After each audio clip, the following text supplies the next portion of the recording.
Derek Schultz is with our affiliate out there, WNDE in Indianapolis. You see how I said our affiliate? I'm already part of the team. Our, get it? Got it? I'm with it. Derek, really appreciate you. It's Ross Tucker filling in for Dan today. I guess I'll just start with, what is the general reaction among the fans and the media and everybody in Indy right now? Is this as big a topic there as is everywhere else, or are they just still upset that they got their butt kicked? It's a little bit of both, Ross. It's a big deal because it's New England and because they're public enemy number one here in Indy.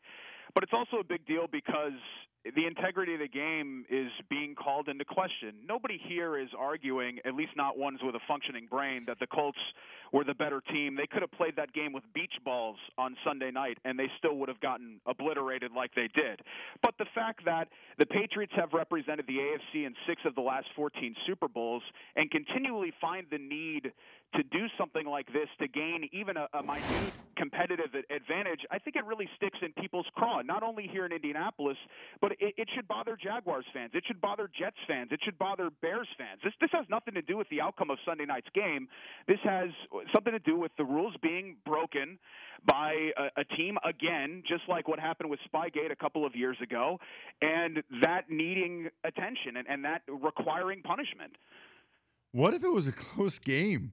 I mean, can you even imagine, Derek, if this was like 24-23? Well, I heard some people say that the Ravens, even though they didn't go to the NFL about this, and John Harbaugh hasn't commented publicly saying this, that they had some problems with the special teams balls. Apparently, the footballs are handled by each offense, and then the special teams balls are handled by NFL officials. But those balls may have been underdeflated, and they lost that game, by 3-4 points, 35-31, something like that. So that could have changed the outcome of that game. But, yeah, you're right. I mean, this would be torch and pitchfork time here in Indianapolis if that happened to be much, much closer than the 38-point blowout that it ended up being on Sunday. Talking with Derek Schultz. He's a host at WNDE, our affiliate in Indianapolis. I'm part of the team. Check the name tag. Derek, here's my question. Did they take any of the Colts balls? I didn't see if they did. I mean, they have to, right? I mean, don't they have to take a couple of Colts balls and test them as well? You would assume that they would they would test everything, right? If 11 of the Patriots' 12 balls were underdeflated, then you would think that they would take the Colts balls. So you think they'd check out the special teams, what they call the K balls as well. I'm not sure what they did as far as the parameters of the investigation. All I know is what Chris Mortensen and some others had last night about the 11 of the Patriots' 12 specific balls for their offense being underinflated. So here's the other question I'm a little confused on, because Monday, Chuck Pagano said, hey, I didn't know anything about it till today. It's a league matter, et cetera. But then I read Bob Glauber of Newsday, who said that the process was DeQuell Jackson picks the pass off and gives the ball to the equipment guy to save. The equipment guy thinks it feels weird, tells Pagano, who tells Grigson, who tells some NFL VP of operations or whatever, right? So it sounds like Pagano did know about it during the game, according to the Bob Glauber report.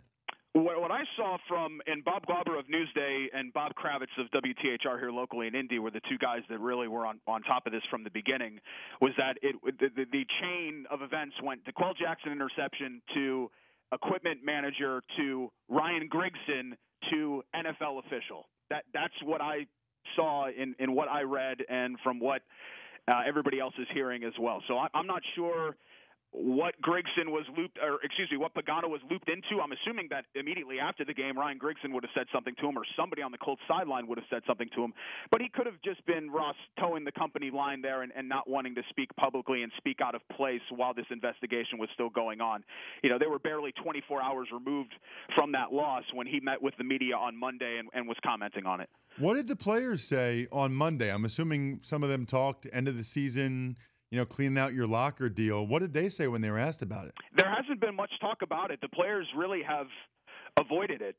Some have talked on Twitter. Matt Overton sent a tweet earlier this morning about maybe some of the Baltimore players complaining about the K balls from the divisional game being deflated, but he essentially brushed it off and said, but I'm not going to comment on it, something along those lines. I'm paraphrasing here, but the players have avoided the topic. The coaches At least Pagano has avoided the topic so far.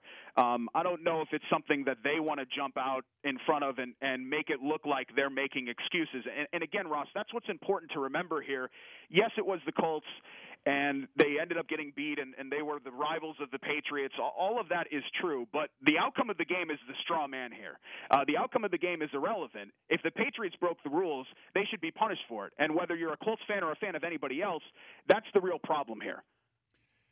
I'm curious, what do you think would satisfy the Colts fans? Let's just say that the Patriots are found guilty of this. What type of punishment would satisfy the people that listen to you every day?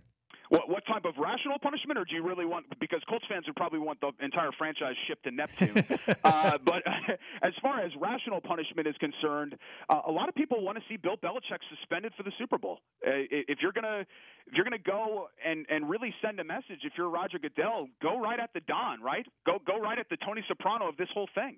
And make an example out of him and say, look, this is not going to happen anymore. We went after you after Spygate, but clearly you didn't learn your lesson. Even if this is a small advantage that you're trying to do, you can't pull this stuff.